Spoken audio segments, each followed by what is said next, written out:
vemos ahí.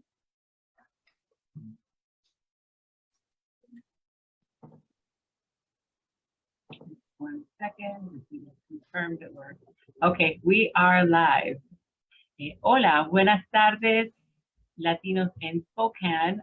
Yo soy Jennifer Mesa y hoy estoy con el abogado Sam Smith y vamos a tener una plática hoy sobre las leyes de el impacto de la marihuana para la ciudadanía. Y hoy está con nosotros Sam Smith y yo voy a estar traduciendo. Sam, would you like to introduce yourself? Yeah, thanks for having me, Jennifer. My name is Sam Smith. I'm an immigration attorney with Manzanita House, a relatively new nonprofit in Spokane. Yeah, just thanks for the time this evening. Sí, Sam Smith es de una nueva organización que se llama Manzanita House y él es abogado de inmigración. And I'm just sharing this to our other Facebook group just to make sure that everybody is connected. Okay, I think I got it. So, que está compartiéndolo para el grupo que tenemos de Facebook aquí. We would like to just introduce the topic of the marijuana law, and how does this affect immigrants in particular? Yeah, so that's a great question. I mean, we live in a state in Washington that has, legalized recreational use at the state level. And so have, over 30 some states in the United States. But it's just really important. I want to express kind of from the beginning of this and kind of throughout it that marijuana is still illegal at the federal level. So even if you are living in a state that has allowed its use, growing of marijuana, possession, whatever, possession or use of marijuana, the sale of marijuana can still have very serious negative immigration consequences.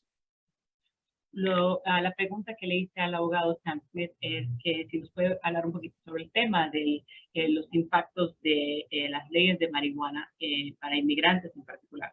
Y nos comenta que aunque aquí en nuestro estado de Washington sea legal producir y vender y utilizar la marihuana como de forma de recreación, a nuestro estado y otros estados en Estados Unidos es legal. Sin embargo, al nivel federal, en ciertos estados y en otros estados y también por federal, sigue siendo ilegal la producción, posesión, uso, venta y el uso de la marihuana.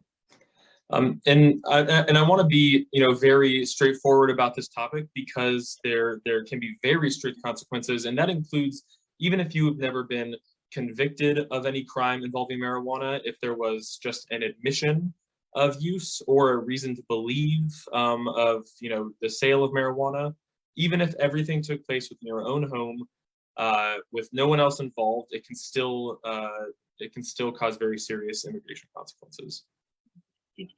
Nos comenta el abogado Sam que quiere ser bien directo sobre este tema porque hay regulaciones que son bastante estrictas que tienen consecuencias graves y eso puede ser para personas que nunca han cometido algún crimen o ha sido convicted. I'm trying to think of that translation. Si nunca han tenido problemas con la ley anteriormente, si nunca ha tenido algún problema con la ley con admisión o uso o venta, y aunque uno lo esté utilizando en su casa, todavía puede tener consecuencias graves para inmigración en particular. And so, just as a base, I would like to say the biggest tip that I can provide is that if you are not a United States citizen already, if you're not born in the United States or have already taken the oath to become a citizen, please stay away from marijuana. That is both, again, the sale, use, possession, even working in the marijuana industry, even legal employment in the marijuana industry can cause serious issues. Y él aquí nos está comentando que como de base recomienda él como abogado que a las personas que no son ciudadanos y todavía no se han hecho ciudadanos y todavía no han tomado el juramento, recomienda que es mejor no participar en el uso de marihuana, la venta y posesión aunque sea legal acá in Washington State. I have a question about that. So Yeah. if you mentioned use, how can that be a risk? So if here it's recreational, you can purchase it with cash. What are the risks there? Mi pregunta al abogado es, ¿cómo puede ser riesgo el uso de la marihuana? Porque aquí es legal. Cuando uno va a una tienda donde vende marihuana, paga con efectivo. ¿Cuáles son los riesgos? So one of the risks about that is just that because we live in a state that has legalized the recreational use of marijuana, immigration officers oftentimes specifically ask about it in interviews. And so, it puts someone in a position either of having to, they admit to it, which I do not recommend, or they might choose to lie, which additionally I do not recommend. In a situation like that, just to be clear, a general recommendation, not specific legal advice, but is to refuse to answer that question, which may cause, an application to be denied. But if it's denied because you've refused to answer the question as opposed to admitting, that is generally more positive. And so it's really because the immigration is going to try to dig to find out.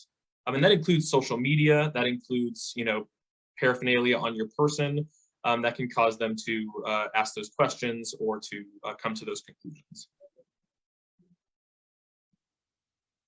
Thank you. Nos comenta que su posición como abogado es no poner a sus clientes en una posición donde tengan que mentir, admitir o no contestarle a una autoridad de inmigración. Entonces, para esa situación es mejor no encontrarse en esa situación y no tener que negar responder esa pregunta, porque cuando uno niega también puede darle más opción o más preguntas a las autoridades de inmigración. Esto también nos recomienda que no participen en el uso de marihuana en las redes sociales, porque eso también puede tener un impacto, o también que tenga algún aparato para fumar, si puede ser como una pipa o algo para fumar, y que no tenga esta posesión dentro de su persona. I'm just going to take a pause there because I can't see. I want to make, I'm not sure how you're being seen here. Okay, yeah. Can you just give me 1 second? So when how the screen is being shared.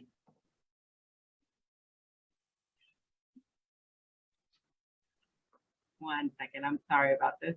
I'm going to make you a co-host really quick because I want people to see me. I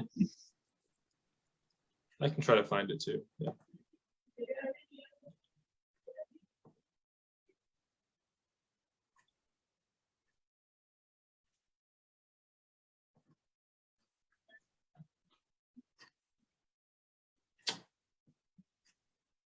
Okay, so I'm hoping people can see you since,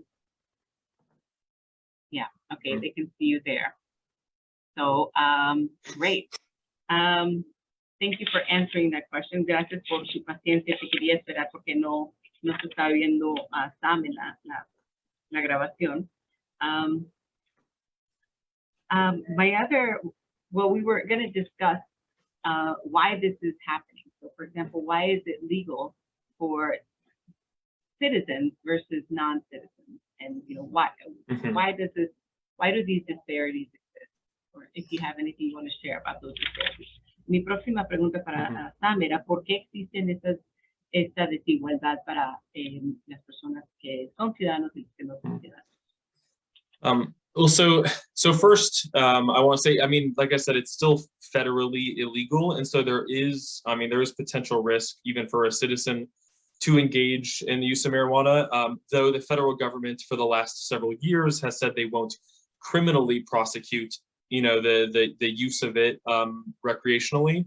Now, that does not mean there wouldn't be civil consequences, which is where immigration law comes into play, because while they're not criminal consequences, but they are serious civil consequences that could prevent someone from being able to apply for a green card, being able to re-enter the United States after departure, or even applying for citizenship. Okay, nos responde que De todas maneras, actualmente hay riesgos para personas que también son ciudadanos porque la marihuana todavía se encuentra ilegal a nivel federal y en otros estados. Se han pasado leyes en donde se están reduciendo las consecuencias criminales, pero todavía pueden ser tratados como consecuencias civiles. Y esos son los riesgos que puede haber para personas que no son ciudadanos al aplicar a la ciudadanía. And one thing I just want to highlight before I forget as well is oftentimes people, I mean, not just recreationally, but use marijuana for medical purposes. And I just want to be clear with that as well, that there's no exception with immigration law for medicinal use. So even if you have a prescription, or if you're in a state that, makes that distinction between medicinal or recreational, possession, use of marijuana still has those consequences. So can you repeat that? It was immigration officials do not see this. Yeah, so there's no distinction from the immigration perspective of using it recreationally and using it medicinally. This is a great point. El abogado Sam nos comenta que también quiere aclarar que hay muchas personas que utilizan la marihuana como de manera medicinal, entonces pueden tener alguna nota del doctor en donde están comprando la marihuana de otra manera medicinal. Y aún así, si lo están utilizando como de forma medicinal, no hay excepciones médicas, no hay excepciones para el uso para inmigración. Entonces, es muy importante que tomen eso en cuenta. Si están utilizándolo de esa manera, todavía puede haber impactos y consecuencias al obtener la ciudadanía. And there really is, I mean, like I mentioned before, in terms of trying to initially apply for a green card, returning after foreign travel, or applying for citizenship, really, until you hit that citizenship stage, until you've received your citizenship, I mean, there's the potential to trigger a deportation ground and have the government to try and remove someone from the United States, or there's the potential to not be able to even get a green card if you would otherwise be eligible to do so. Sí, y nos comenta que esto puede aplicar para las personas que están tratando de obtener una residencia, el green card, y también para personas que son residentes y están regresando de viaje internacionales. Esto tiene la potencial de incrementar el riesgo para alguna deportación o también para negar el siguiente paso en de inmigración, ya sea residencia, green card o ciudadanía. Hasta que tenga la ciudadanía es cuando puede se disminuye ese riesgo, pero al tener la ciudadanía. Yeah, and I feel like sometimes when I'm talking to you on these live streams, Jennifer, we have like good things and bad things, and we're talking, and so far it just, I'm, kind of being the Debbie Downer in this way, but I just, again, want to hit it really hard that's because there's no immigration benefits. There is no good thing about engaging in any way with marijuana when it comes to immigration. There's no positives. It can really only cause issues when it comes to immigration status and trying to move towards citizenship. Ya, nos comenta que le da mucha pena que a veces hablamos de temas buenos, positivos y temas malos, pero en este caso en particular sí tiene que dar las malas noticias, que cuando se trata de inmigración no hay ningún beneficio, ninguna excepción para el uso de marihuana en inmigración. Solo puede causar problemas. Entonces, esta es la recomendación.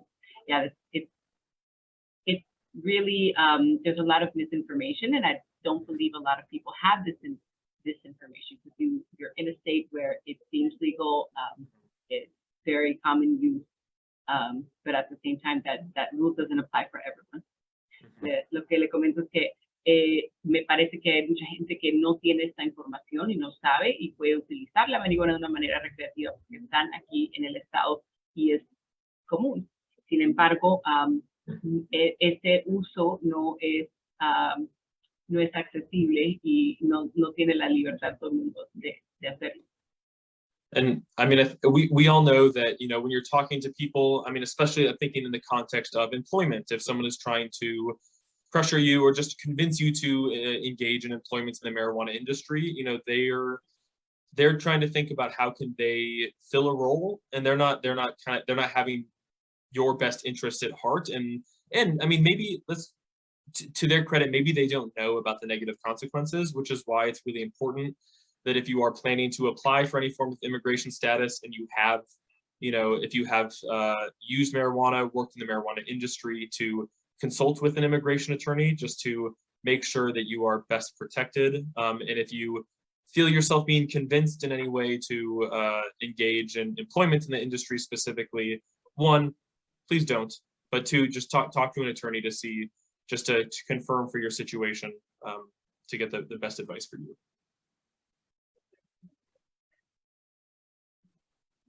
Sí, lo que nos comenta es que a veces las personas que están en esta industria, ya sean que son dueños de negocio y necesitan trabajadores, están reclutando trabajadores para trabajar en esta industria, lo que es la marihuana. Ahí puede haber presión del empleado de puede dar una buena oferta de trabajo, pero realmente muchos de estos casos no conocen las consecuencias cuando están contratando inmigrantes. Entonces es muy importante que pregunten, más que nada, uno, lo que nos recomienda el abogado aquí es que no trabaje en esta industria si no tienes tu ciudadanía. Y dos, habla con algún abogado si ya has trabajado en esta industria, porque puede tener consecuencias. Can we mention just a little bit about the case that is Washington State case right now that is being, I'm not sure if we can share that information, but I know that there has been several cases in Washington State or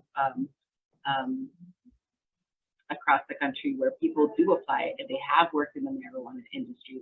They've worked as employees, they produced or distributed, and then when they go to apply for citizenship, they face the risk of having their citizenship denied.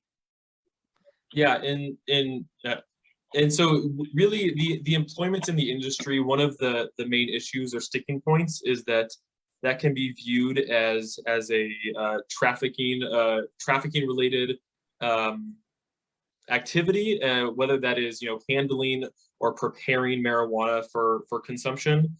It can be a controlled substance offense, which for those things, it doesn't even require a conviction. Again, with a lot of this, it's just, did you admit to it?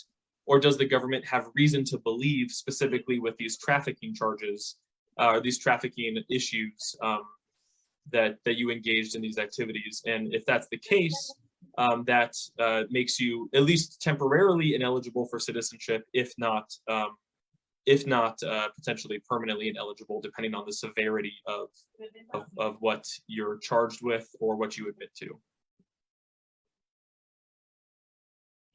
No, mi pregunta al abogado Sam Smith era si nos puede compartir sobre casos que han existido, ya sea en nuestro estado o también en federal, en donde hay personas que han trabajado en la industria de marihuana legalmente como empleados, ya sea preparando, distribuyendo o procesando marihuana, y al momento son negados. Y lo que nos comenta el abogado es que si el empleado, si eres empleado de esta industria, inmigración lo puede ver su trabajo ahí como una forma de traficando marihuana, traficando, produciendo y procesando marihuana. Todavía lo consideran como un sustancio legal. Entonces, de ahí puede haber dificultades en el proceso de la aplicación de inmigración, porque les puede preguntar, o uno puede admitir que trabajó en eso y ya lo pueden ver como estás traficando. O también, si el gobierno tiene alguna razón para creer que estuvo involucrado en este tipo de industria, se puede ver como traficando. Entonces, si has trabajado en esa industria, es posible que puedes ser temporalmente inelegible para tu ciudadanía. Entonces, es muy importante que tengamos esta información y nos mantengamos informados. So that it's really important to have really this information on what the risks are. And And again, if you ever do find yourself in a situation where you are in an interview with immigration, maybe at the border, or if you're stopped by ICE for whatever reason and they want to ask about marijuana use, unless you can honestly say that you have never engaged in the use of marijuana, if essentially a truthful answer would be admitting to something, unless you have previously talked to an attorney who said that you are safe and okay, my recommendation, my blanket recommendation is to refuse to answer that question. You can even, plead the Fifth Amendment, as it is potentially leading to criminal issues as well. And so it's just some blanket advice for people in those situations. Okay. Nos recomienda el abogado que si en algún momento usted se encuentra en entrevista o detenido o si está cruzando la frontera en la frontera y habla con algún agente de Border Patrol o de la migra y le hace alguna pregunta sobre su experiencia, uso o algo con la marihuana, lo mejor que puede hacer es no decir que no, que prefiere hablar con un abogado o que no tiene que responder esa pregunta, porque tenemos el derecho de no responder. Aquí nos está recomendando que también podemos pedir plead the fifth, you have to translate that, pero tenemos el derecho de no responder hasta hablar con un abogado. Did you have any questions, Jennifer, that you wanted to make sure we covered, or I just want to take a break right now to make sure that we're in some. Yes, I haven't received any questions, and I'm hoping we are being live streamed, but we are being recorded, and this will be shared on our YouTube and other outlets. I think it's my question to this is what are you recommending right now when somebody applies for citizenship? Because a lot of people do not know, and is this a question that comes up when you are filling out citizenship applications? Yeah, so so on the citizenship application itself is, have you ever violated any law relating to controlled substance? And so that does come up when filling out the application. Of course, that sounds way more serious. When you talk about controlled substance law, oftentimes people just think about, more hard drugs like, cocaine or, just anything like that, they're not thinking about marijuana. But it also, so it does come up when filling out the application, and it is something that, we generally screen for, yes. It's also dependent on, each local office has a different way that they engage with the question. So I know specifically, if there's anyone listening from the Seattle area or who would apply to immigration in Seattle, they have historically been much more rigorous in asking people about marijuana use than they have in the Spokane office. It still happens here, but it definitely comes up to different degrees depending on the office that you're applying at. Okay, mi pregunta para el abogado Sam es si al momento de llenar las aplicaciones y procesar ciudadana, si él hace estas preguntas sobre el uso de marihuana a sus clientes. Y me indica que sí, que hay una parte en donde ellos tenemos que responder si alguna vez ha violado alguna ley o una ley sobre el uso de sustancias ilegales. Entonces nos indica que normalmente la gente identifica sustancias ilegales como con drogas más fuertes, ya sea la cocaína, etcétera. Y también nos comenta que cada oficina de inmigración maneja esta pregunta muy diferente. Nos dan ejemplo de que en las oficinas de Seattle sí interrogan más esta pregunta, lo manejan un poco diferente comparado aquí a las oficinas de Spokane. This is really good information, and thank you so much for answering. The intention of this webinar is just really to inform folks of the situations that can come up, so that they can make informed choices. Since we like to think that the marijuana is very flexible here, but it isn't, and not everybody enjoys the same liberties. Le comenté que la intención de hacer este webinar, este taller es para crear más información, porque algunas veces tendemos a pensar que la marihuana es abierto, es legal, pero como vemos, no todo el mundo tiene la libertad para utilizarla abiertamente. And before I forget, I know this can be kind of more of a superficial thing, but it's still a piece of advice that I want to put out there, that if you are someone who tends to, maybe wear clothing that has marijuana leaves on it, or if you have tattoos or something that marijuana or a joint or whatever, don't wear that shirt to your immigration interview. If you can, try to cover up that tattoo when you go to your immigration interview. You just want to give immigration, of course, while still being truthful, you want to give them as little reason as possible to suspect or ask or inquire deeper into marijuana use.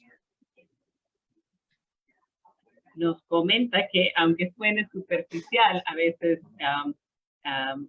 nos recomienda que es mejor no utilizar ropa en donde se puede ver la planta de marihuana. Si tiene alguna tatuaje de la planta de marihuana, por favor, tápenlo cuando tengan sus citas de inmigración, o simplemente no usen nada, que sea ropa, ya sea algún indicador de que puede utilizar marihuana. Y la razón por qué recomienda eso es porque queremos darle a migración poquitas razones para cuestionarnos más y no darles razones para interrogarnos sobre el uso o qué nos parece o entrar en una conversación de marihuana. It's a really good recommendation. Thank you very much, Sam. Yeah.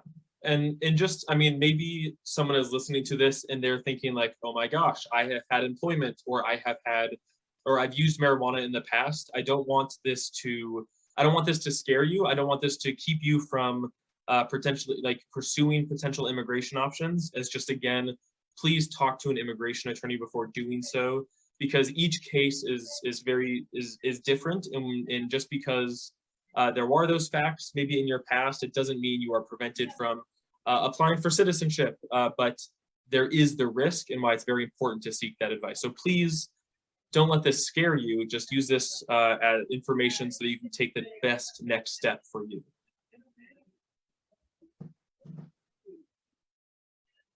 Sí, nos comenta que si alguien está escuchando este webinar, no queremos causar pánico o que tengan temor al aplicar a la ciudadanía.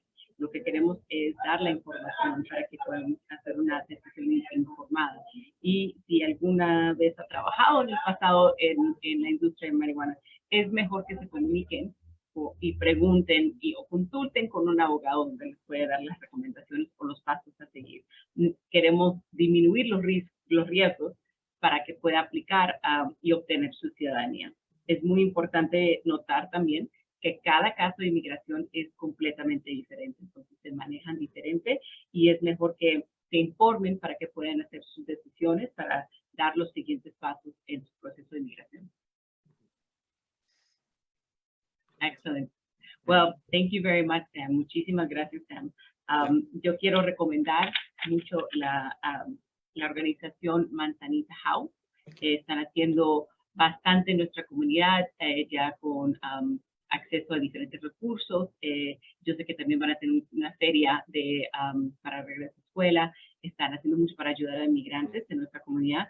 Y si se quieren comunicar con Sam Manzanita House, el teléfono de ellos es el 509-309-8404 y están ubicados en el 806 West North Avenue. Están a una cuadra de nosotros de Latinos en Spokane. Nosotros colaboramos mucho con ellos para dar información y también para referir clientes de inmigración. Si tiene alguna pregunta, por favor llame a Manzanita House, o también se puede comunicar con nosotros aquí en Latinos en Spokane. Estamos para servirlos todos los días, de lunes a viernes, de 11 a.m. a 7 de la noche, y nuestro teléfono es 509-558-9359. Thank you so much for being with us, Sam, and thank you for this important information. Yeah, thank you very much for your time, and I appreciate your assistance with the translation as well. Thanks, Jennifer. Thank you. Bueno, muchísimas gracias y buenas noches. Que estén bien. Bye.